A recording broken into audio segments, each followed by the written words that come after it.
Hello， 大家好啊，又有阿賢啊。咁今日咧，我哋又有一個大裝修嘅單位同大家分享下嘅。今日嚟到粉嶺嘅上華村，咁呢度係一個老人家自己住嘅地方啦。咁啊有2間房嘅。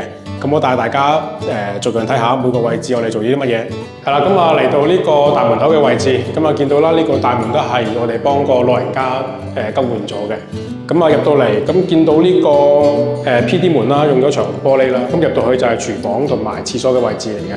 咁應該我哋可以入去睇下啦。咁呢一邊就係預留咗個位咧，就係擺飯台同埋擺個雪櫃位嘅。因為廚房咧個空間比較細，咁佢又將個雪櫃擺咗出嚟，係啦。咁啊呢個係個飯台加雪櫃位。咁過到嚟前面呢有少少就會預留咗個位咧，就係放電視機嘅。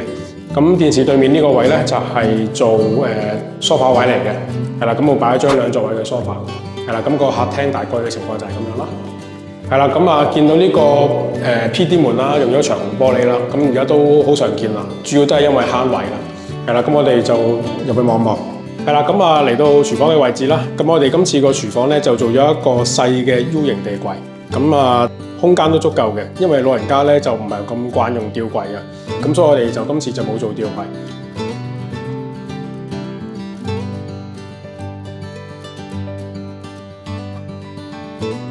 咁亦都係裝咗抽油煙機啦，係啦，咁啊有個星盤啦、水龍頭啦。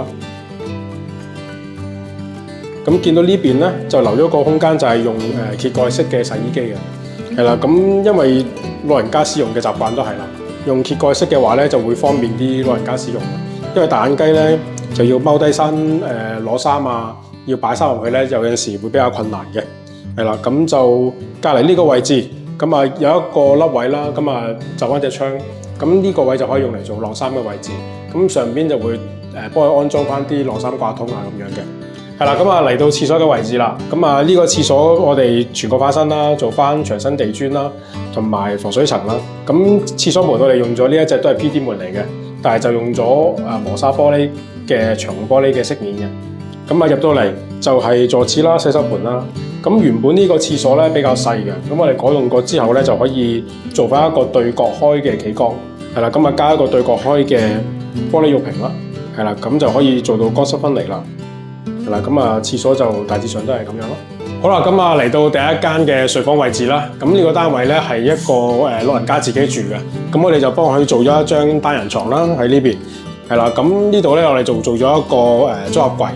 咁呢個組合櫃嘅儲物量就絕對足夠俾一個老人家使用啦。咁呢個位咧，我哋做咗一個凹位咧，係俾佢擺個細嘅電視機嘅，係啦。咁我哋做咗一個 TV 線啦，做咗一個電位啦咁樣。咁就呢啲鋁窗啊，裝翻冷氣機啦，呢啲基本嘢都做咗啦，係啦。咁呢個就係一個衣櫃位啦，係啦。咁下邊亦都有好足夠嘅櫃桶空間咯，上邊嘅吊櫃等等啦。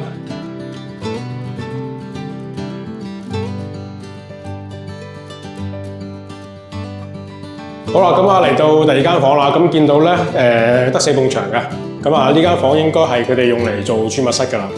咁亦都係啦，換咗鋁窗啦，窗頭石啦，做翻天地牆啦，係啦，係啦。咁呢一條片咧又去到呢度啦。咁其實呢個單位咧都非常簡單，亦都冇乜太多家私幫個老人家訂做嘅。咁主要佢都會將會自己買一啲現成嘅嘢啦。